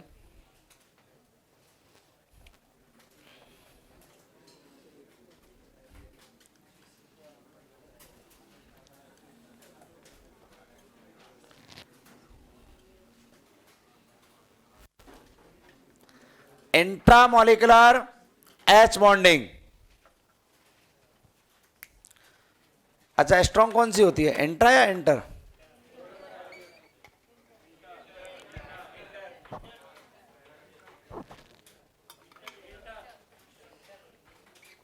और बनती कौन सी है पहले? दोनों में यदि चांस है पहले बनने के, जैसे मान लीजिए कि ऑर्थोनाइट्रोफिनॉल है, तो उसने अब ये दिमाग में एक गलती मत पाल लेना कि ऑर्थोनाइट्रोफिनॉल में इंट्रामोलिकुलर हाइड्रोजन बॉन्डिंग होती है, ये भ्रम मत पाल लेना कि वो इंटर नहीं कर सकता, इंटर भी कर सकता है, लेकिन उसमें प्रिफर्ड इंट्रा होती है। प्रिफर्ड क्या होती है? इंट्रा। क्यों होती है? उसी मॉलिक्यूल में 6 मेंबर साइक्लिक रिंग के बनने से, चिलेशन होने से, चिलेट रिंग बनने से स्टेबिलिटी आती है, एक्स्ट्रा स्टेबिलिटी आती है, इसलिए वो प्रिफर्ड क्या करता है? इंट्रा। प्रिफर्ड क्या करता है? इंट्रा। ऐसा नहीं वो बना नहीं सकता है। सवाल ऐसा आएगा, यानी कि पूछा जाए कि ऑर्थोनाइट्रोफिनॉल हाइड्रोजन बॉन्ड बना सकता है, इंटर बना सकता है, नहीं बना सकता है? तो बोलेंगे बना सकता है। क्लियर? लेकिन ये बोलेंगे कि प्रेफर क्या करता है? इंट्रा। प्रेफर क्या करता है? इंट्रा। प्रेफर क्या करेगा? इंट्रा। देखेंगे आप लोग यहां पर पहला एग्जाम्पल, एग्जाम्पल्स में पहला एग्जाम्पल्स में पहला एग्जाम्पल है मेरे पास orthonitrophenol. Orthonitrophenol, orthonitrophenol, oxygen, hydrogen and double bond हो, ये ऑक्सीजन। अब बताइए क्या यहां पर ये 6 मेंबर साइक्लिक रिंग बन रही है, नहीं बन रही है? 1 2 3 4 5 6, और 6 मेंबर साइक्लिक रिंग में स्ट्रेंथ सबसे कम होती है। क्लियर बात? और 3 मेंबर में सबसे ज्यादा होती है। तो ज्यादा स्टेबल कौन है? 6 मेंबर। क्या अब देखिए ऑर्थो पर आ गया, और यदि 4 मेंबर रिंग बन रही होती ना तो हाइड्रोजन बॉन्डिंग। समझ आ रही बात? स्टेरिक अप्रोच करना ही जरूरी नहीं है कि हाइड्रोजन बॉन्डिंग करा दे। समझ आ रही बात? डिस्टेंस कम हो जाना ही जरूरी नहीं कि हाइड्रोजन बॉन्डिंग करा दे। 4 मेंबर ड्रिंक बनना, 3 मेंबर ड्रिंक बनना, वो भी एक स्ट्रेन के लिए रिस्पॉन्सिबल है, वो भी हाइड्रोजन बॉन्डिंग को ब्रेक कर देगा। तो यहां पर जरूरी क्या है? 6 मेंबर ड्रिंक बने। जरूरी क्या है? 5 मेंबर ड्रिंक बने। जरूरी नहीं है कि 4 मेंबर ड्रिंक बने। स्ट्रेन आएगी, मॉलिक्यूल अनस्टेबल हो जाएगा। क्लियर बात? दूसरी बात, दूसरा एग्जांपल मैंने लिखा ऑर्थोफ्लोरोफिनॉल। ऑर्थोफ्लोरोफिनॉल, ऑर्थोफ्लोरोफिनॉल, यहां पर ऑक्सीजन, हाइड्रोजन, और बेटा ये क्या गया, फ्लोरीन। 5 मेंबर्ड, कितने मेंबर, 5 मेंबर्ड, 1 2 3 4 5, स्टेबल है, बनेगा, फेवरेबल होगा, क्या होगा, फेवरेबल। क्लियर बात। तीसरा मैं लिखता हूं क्लोरल हाइड्रेट, क्या लिखता हूं, क्लोरल हाइड्रेट। यही एक ऐसा कंपाउंड है, एल्किल हैलाइड में आएगा आपको, ट्राई हैलाइड्स में, ठीक है ना, जिसमें क्लोरीन हाइड्रोजन बॉन्ड बनाता है। और उसका ड्राइविंग फोर्स देखना, Cl Cl Cl, यहां पर CH, oxygen hydrogen, oxygen hydrogen. क्या एक कार्बन पर 2 OH स्टेबल होते हैं, एक कार्बन पर 2 OH कभी स्टेबल नहीं होते। आप पढ़ोगे और सर ने बताया भी होगा, एक कार्बन पर 2 OH जब भी आएंगे हमेशा वाटर मॉलिक्यूल बाहर, एक कार्बन पर 2 OH अनस्टेबल होते हैं, एक कार्बन पर 2 OH, एक कार्बन पर कहीं पर भी बहुत सारी रिएक्शंस आएंगी आपके, जिसमें एक कार्बन पर 2 OH आते ही वाटर बाहर निकल जाएगा। क्लियर बात, वाटर बाहर चला जाएगा तो यहां पर अनस्टेबल हो जाएगा। क्लियर। अब एक कार्बन पर 2 OH रोकने के लिए, एक कार्बन पर रोकने के लिए chlorine, chlorine generally hydrogen bonding में पार्टिसिपेट नहीं करता, कल मैंने बोला था समटाइम्स, समझ आ रही बात। ये हाइड्रोजन बॉन्डिंग बनाएगा, यही कंपाउंड है एनसीईआरटी में जहां हाइड्रोजन बॉन्डिंग क्लोरीन बना रहा है, क्लोरल हाइड्रेट। एक कार्बन पर 2 OH रोकने का ड्राइविंग फोर्स क्या है, क्लोरीन का हाइड्रोजन बॉन्ड बनाना, क्लोरीन का, और क्लोरीन के हाइड्रोजन बॉन्ड बनाने का ड्राइविंग फोर्स क्या है, 5 में आपके रिंग का बनना, रिंग का देखो 1 2 3 4 5 मेंबर रिंग बन रही है। तो अब आप बोल दो सर HCl में हाइड्रोजन बॉन्डिंग हो जाएगी, नहीं होगी। HCl में hydrogen bonding, hydrogen bonding chlorine वहां करेगा जहां किसी दूसरे पर को भी स्टेबिलिटी मिल रही हो और खुद को भी मिल रही हो। इसकी वजह से, इसके हाइड्रोजन बॉन्डिंग करने की वजह से क्या एक कार्बन पर 2 OH रुक पा रहे हैं क्या, तो ये ड्राइविंग फोर्स हो गया इसके हाइड्रोजन बॉन्डिंग करने का, ये ड्राइविंग फोर्स हो गया इसके हाइड्रोजन बॉन्डिंग बनाने का। ये बात क्लियर है क्या, कितने लोगों को क्लियर है बात, कोई कन्फ्यूजन, पक्की बात है सबको। तो क्लोरीन कहां पर, अपने तो एनसीईआरटी में एक ही एग्जांपल है, लेकिन मैं आपको अननोन एग्जांपल भी आ जाए तो आप क्या बोलोगे, क्लोरीन हाइड्रोजन बॉन्ड वही बनाएगा जहां किसी, खुद को तो 5 मेंबर, खुद को तो साइक्लिक रिंग बने ही 5 या 6, लेकिन उसके साथ ही दूसरे को भी क्या मिले, स्टेबिलिटी, या दूसरे का भी कोई फायदा हो रहा हो। क्लियर है बात, कोई कन्फ्यूजन। ये और क्लोरल हाइड्रेट की बात हो गई, एनसीईआरटी में है, हेलोरिन में। यहां पर 4th एग्जाम्पल, एक मैं बोलता हूं बेटा सैलिसिल एल्डिहाइड, क्या बोलता हूं मैं, सैलिसिल एल्डिहाइड, सैलिसिल एल्डिहाइड, ठीक है ना, salicyl aldehyde, phenol C double bond O और ये H, it is the product of Riemann-Tidman reaction. When phenol react with CaCl3 in the presence of KOH, then dichlorocarbon form as intermediate and salicyl aldehyde form as major product. हाँ है ना, बोले ये major product है salicyl aldehyde, और hydrogen bonding हो रही है, क्या हो रही है, क्या हो रही है, हाइड्रोजन बॉन्डिंग। क्या बोलेंगे इसको, सैलिसिल एल्डिहाइड। क्या 6 मेंबर रिंग बन रही है क्या, 1 2 3 4 5 6, क्या ये स्टेबल है या अनस्टेबल है, तो इसका बनना फेवरेबल है या अनफेवरेबल, डेल्टा जी नेगेटिव या पॉजिटिव, नेगेटिव, फेवरेबल होगा तो delta G negative, gives free energy. Clear बात। 5th नंबर मैं लिखता हूं anion of Caro acid, anion of Caro's acid, NCERT का ही एग्जाम्पल है, ध्यान रखना।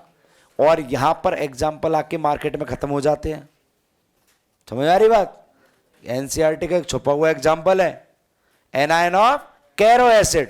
कैरो एसिड क्या होता है, पहली बात तो H2SO5, क्या होता है 5, H2SO5, यहां पर स्ट्रक्चर यदि मैं बताऊं S double bond O OH, यहां पर double bond O, OH, परऑक्सी bond है। क्या है? परऑक्सी बॉन्ड। कौन सा बॉन्ड है? इसलिए नाम से ये भी बोलते हैं परऑक्सो मोनोसल्फ्यूरिक एसिड। क्या बोलते हैं? Peroxo monosulphuric acid. Peroxy bond है और सल्फ्यूरिक यूनिट की एक यूनिट है। हाँ है ना? अरे बोल लो, कितने लोगों को क्लियर है बात? कोई कन्फ्यूजन? H2SO5 यहां पर बात कर रहे हैं। अब इसका एनायन बना दूं मैं, S double bond O double bond O, ये OH और ये O और ये O माइनस, और यदि यहां पर देखोगे तो एक 5 मेंबर रिंग बनती हुई नजर आएगी। देख लो अब, 1 2 3 4 5। क्या बनना फेवरेबल है या नहीं है? फेवरेबल है। एनसीईआरटी का एग्जाम्पल है, पी ब्लॉक का एग्जाम्पल है। यहां पर हाइड्रोजन बॉन्डिंग के एग्जाम्पल इंट्रामोलिकुलर के यहां के खत्म हो जाएंगे, ये ध्यान रखना। और ये एनसीईआरटी का एग्जाम्पल कहीं छूट ना जाए, एग्जाम में यही आएगा, एग्जाम में यही आएगा। क्लियर बात? कोई कन्फ्यूजन? अदर एग्जाम्पल्स में मैं बात करूं, अदर एग्जाम्पल्स इसके, तो हम लोग लिख सकते हैं यहां पर,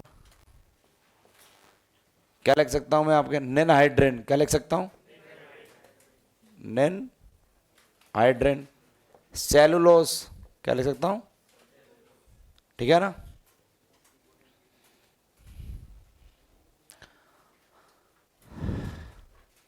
सैलिसिलिक एसिड लिख दो।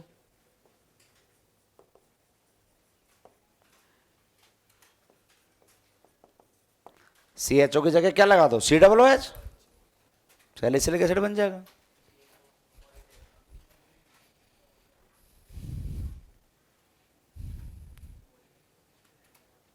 कॉल्वे रिएक्शन का प्रोडक्ट है सैलिसिलिक एसिड।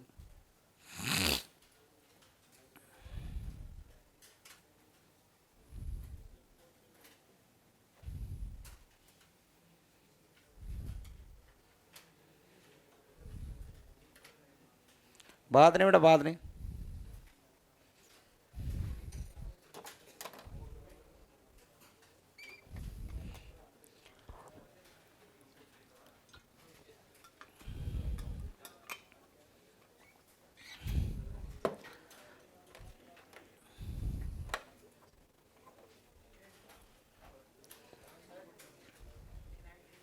क्या बेटा? निनाइड्रिन बता देते हैं। निनाइड्रिन वैसे अभी NAR रिएक्शन में आएगा आपका। किसमें?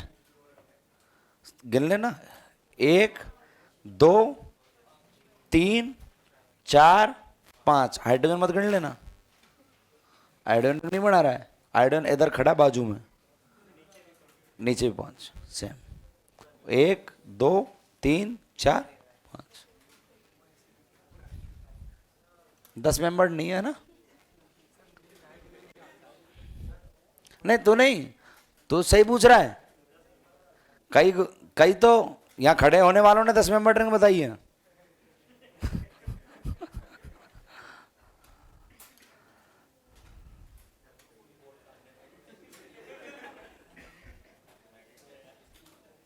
बता दे, NAR रिएक्शन में आ जाएगा अभी, बता दूं क्या? अरे अभी तो कहानी है, अभी मेरे को काम है, अभी मेरे को और काम है इसमें। मैं अभी रुक जाओ, मैं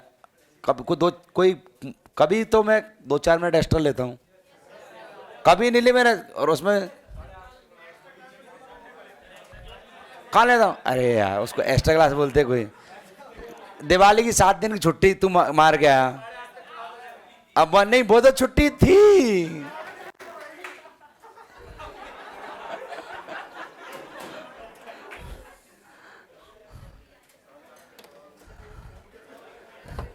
देखो आगे देखो,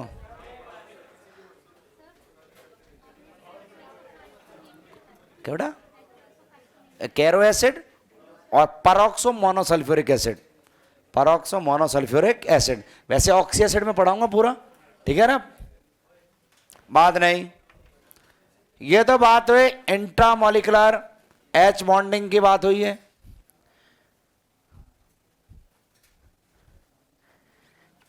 एक हेडिंग लिखेंगे application of hydrogen bonding, application of hydrogen bonding, application of hydrogen bonding, application of hydrogen bonding. एक कल फिजिकल स्टेट में यहां पर मैंने बात बोली थी मैग्नीट्यूड वाली बात, इस घंटी का वास्तविकता से कोई लेना देना?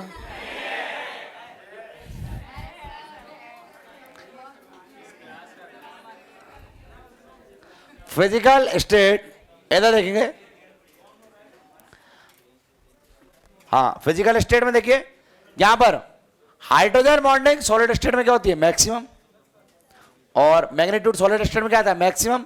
और गैसियस में क्या था? मिनिमम। कल बताया था। यही रीजन होता है बेटा कि H2O कैसा होता है? लिक्विड। H2O कैसा होता है? लिक्विड। और H2S कैसा होता है? गैस। H2S कैसा होता है? गैस। और H2 कैसा, H2O कैसा है? लिक्विड। सेम HF वही बात आ जाएगी, क्लियर बात। और HCl कैसा हो जाएगा? गैस। समझ आ रही बात? तो हाइड्रोजन बॉन्डिंग की वजह से, हाइड्रोजन बॉन्डिंग की वजह से क्या इनके बीच में अट्रैक्शन बढ़ रहा है? क्या इंटर पार्टिकल डिस्टेंस कम होती जा रही है? क्या? और इंटर पार्टिकल डिस्टेंस कम होती जाएगी तो उसमें कैसे करेक्टर आएंगे? सॉलिड या लिक्विड करेक्टर। क्लियर बात? यदि एच वाटर बोल रहा हूं तो लिक्विड बोल दिया, और आइस बोल देता तो सॉलिड बोल देता। आइस बोलता तो क्या बोल देता? सॉलिड। क्लियर बात? दूसरी बात यहां पर एक्सटेंट ऑफ एच बॉन्डिंग बढ़ेगा, यह है मेन सवाल, ध्यान रखना। सेकंड वाला, एक्सटेंट ऑफ एच बॉन्डिंग बढ़ेगा, एक्सटेंट ऑफ एच बॉन्डिंग बढ़ेगा, एक्सटेंट ऑफ एच बॉन्डिंग बढ़ेगा। एक्सटेंट किससे देखते हो? नंबर ऑफ हाइड्रोजन बॉन्ड से। किससे देखते हो? एक्सटेंट ऑफ एच बॉन्डिंग बढ़ेगा तो बॉइलिंग पॉइंट बढ़ेगा, बॉइलिंग पॉइंट बढ़ेगा, बॉइलिंग पॉइंट बढ़ेगा, मेल्टिंग पॉइंट भी बढ़ेगा, मेल्टिंग पॉइंट बढ़ेगा। यहां पर अपन बोल सकते हैं सॉल्युबिलिटी इन वाटर भी बढ़ेगी, सॉल्युबिलिटी इन वाटर बढ़ेगा, सरफेस टेंशन बढ़ेगा, सरफेस टेंशन बढ़ेगा, विस्कोसिटी बढ़ेगी, वेपर प्रेशर कम होगा। सुन ली मैंने तेरी बात, वेपर प्रेशर कम होगा। कान बहुत तेज है, मेरे ध्यान रखना। वेपर प्रेशर कम होगा, वॉलेटाइल नेचर कम होगा, वॉलेटाइल नेचर कम होगा। क्लियर बात?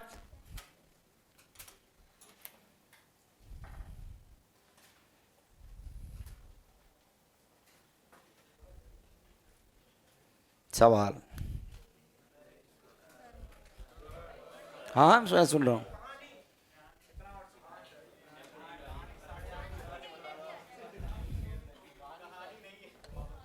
₹1 दूंगा, 2 है।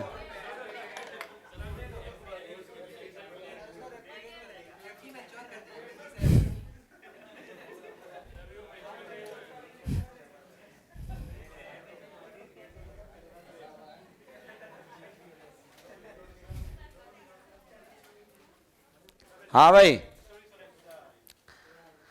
एक काय की स्टोरी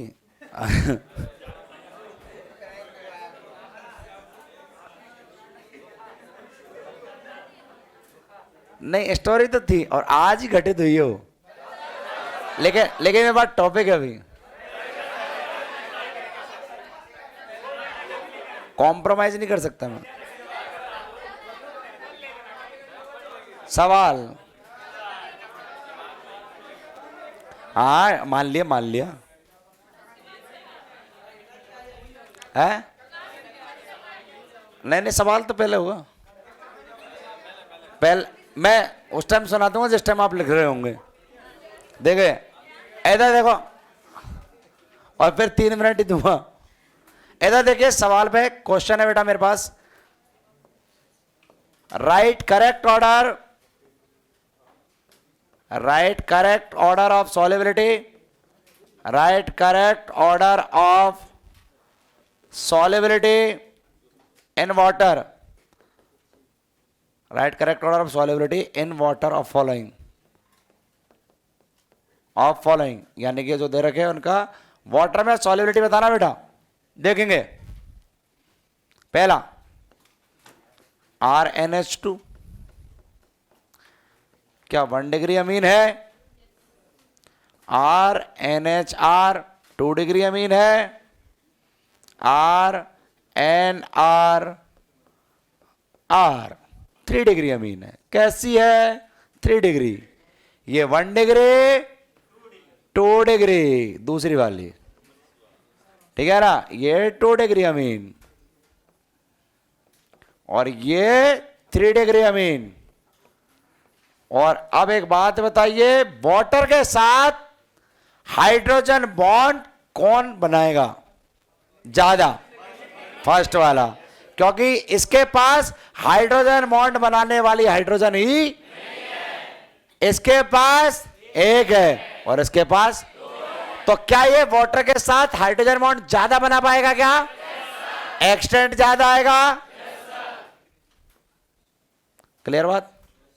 दूसरी बात, मैंने लिखा एल्कोहल और इधर लिखा ईथर। बताइए एल्कोहल कौन है? यहां पर हाइड्रोजन है जो हाइड्रोजन बॉन्डिंग बनाएगा वाटर के साथ, और इधर किसी भी टाइप की कोई हाइड्रोजन नहीं है। क्या लिख दूं यहां पर?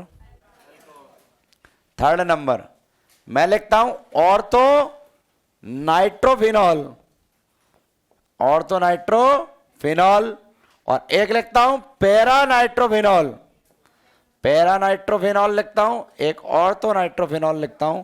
यहां पर वाटर के साथ हाइड्रोजन बॉन्ड, यहां पर यदि अपन बात करें तो देखिए यहां पर OH और यहां पर N डबल बॉन्ड O। देखिए इसने, इसकी हाइड्रोजन बिजी है इंट्रामोलिकुलर H बॉन्ड बनाने में, तो ये वाटर के साथ नहीं बनाएगा, और यहां फ्री है। यहां पर ये हाइड्रोजन जो है, ये वाली हाइड्रोजन, वो हाइड्रोजन बॉन्ड बनाने के लिए फ्री है। बच्चों बात क्लियर है क्या? भाई वाटर के साथ H बॉन्ड बनाना है, क्या ऑर्थो नाइट्रोफिनॉल की हाइड्रोजन H बॉन्ड बना सकती है? नहीं, वाटर के साथ नहीं बना सकती, वो खुद नहीं बना रखा है। मैं क्या बोल रहा हूं? वाटर के साथ। किसके साथ? वाटर के साथ, यानी H2O के साथ। यदि यहां पर H2O लिखा है तो H2O के साथ ये हाइड्रोजन H बॉन्ड बना सकता है, लेकिन ये नहीं बना सकता क्योंकि ये तो पहले से ही बिजी है। हाँ है ना? बात क्लियर है क्या? कोई कन्फ्यूजन? ज्यादा सॉल्युबल पैरा। फिर मेरे पास एक सवाल आता है, यहां पर अगला सवाल है मेरे पास प्यारे बच्चों, right correct order, write correct order of viscosity, right correct order of viscosity, viscosity of following, of following. पहला CH3OH, CH2OH, CH2OH,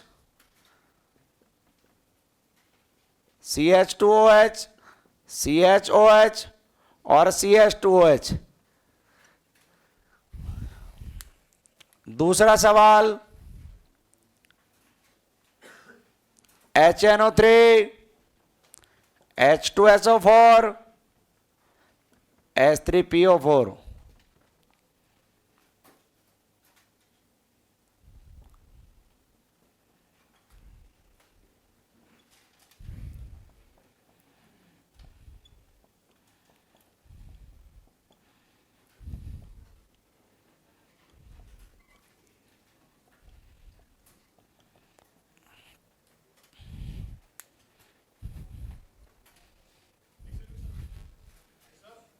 पहले एक उसको उठा रहा हूँ। हाँ हाँ ना बोल क्या, हाइड्रोजन किसके पास ज्यादा है? H. Possibility, possibility number of hydrogen ज्यादा है या, तो आपके इसके साथ एक हाइड्रोजन दूसरे एक वाटर मॉलिक्यूल के साथ, दूसरा हाइड्रोजन दूसरे वाटर मॉलिक्यूल के साथ क्यों नहीं कर पाएगा? मना थोड़ी कर रखा है। अभी बेसिसिटी चेक करेगा, बेसिक स्ट्रेंथ पड़ेगा जीओसी 1 में भी, तो वहां पर साफ साफ लिखा हुआ है एनसीईआरटी में ऑर्गेनिक वाली में। समझ आ रही बात? इस टाइप से बना पाएगा। आर, ठीक है ना, आर एन, ये एच, ये एच, ये वाटर, ठीक है ना, क्या दिक्कत है? परेशानी क्या? क्लियर बात? एनसीईआरटी लगती है 12th में ऑर्गेनिक में, ठीक है ना, वहां पर सही है यार, ये सही है।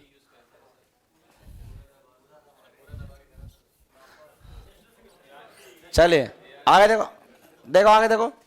कहने का मतलब मैं एक बात बोल रहा हूं, वहां पर सॉल्वेशन इफेक्ट, इसका ही क्या बोलते हैं? Solvation effect. अमोनिया में ये 1 डिग्री 2 डिग्री 3 डिग्री की बेसिसिटी पढ़ते हैं ना, तो आप वहां पर पढ़ोगे 3 फैक्टर 12th की एनसीईआरटी में बोला जाता है, एक इंडक्टिव इफेक्ट, एक स्टेरिक इफेक्ट और एक सॉल्वेशन इफेक्ट। तो वहां पर ये सॉल्वेशन वाटर के साथ करता है, हाइड्रोजन बॉन्डिंग। क्लियर है बात?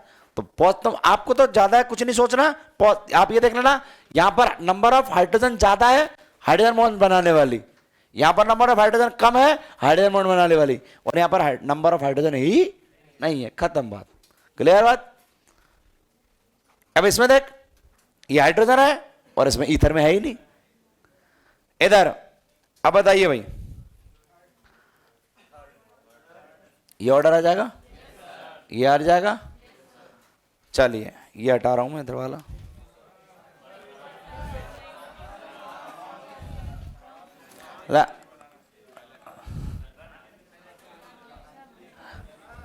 हाँ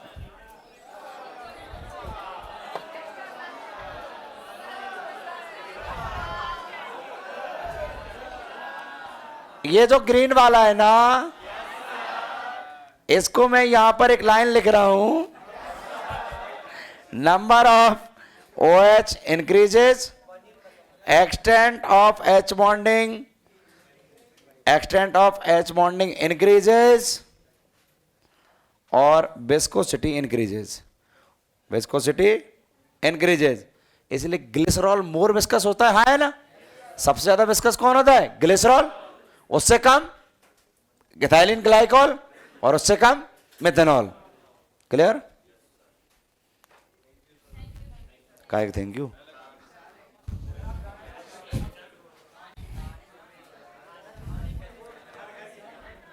अब वो तो कल ही हो पाएगा, आज नहीं हो पाएगा। चलिए कल करा, कहानी बताऊं मैं आज क्या है, मैं आ रहा था शाम को इधर से, सुनो बोले बात सुनो, इधर से आ रहा था मैं, तो एक बच्चा था, बिल्कुल एक लड़का था, मतलब समझ गए थे, छपरी स्टाइल में। छपरी का मतलब बाल यूं यहां से बिल्कुल ऐसे जैसे रोड निकल रहा हो, है ना, और इसके बाद वही 35 की चेन और 180 वाले हरे जूते और एंकल पैंट। और भाई मैंने लिटरली देखा, पता है ना, ऐसे यूं जमीन में ना, बैग पीछे लटका जमीन में यूं पड़ा हुआ था और रील बना रहा है। क्या बना रहा है? रील। और दूसरा एक आ रहा है, दूसरा यो स्लो मोशन में।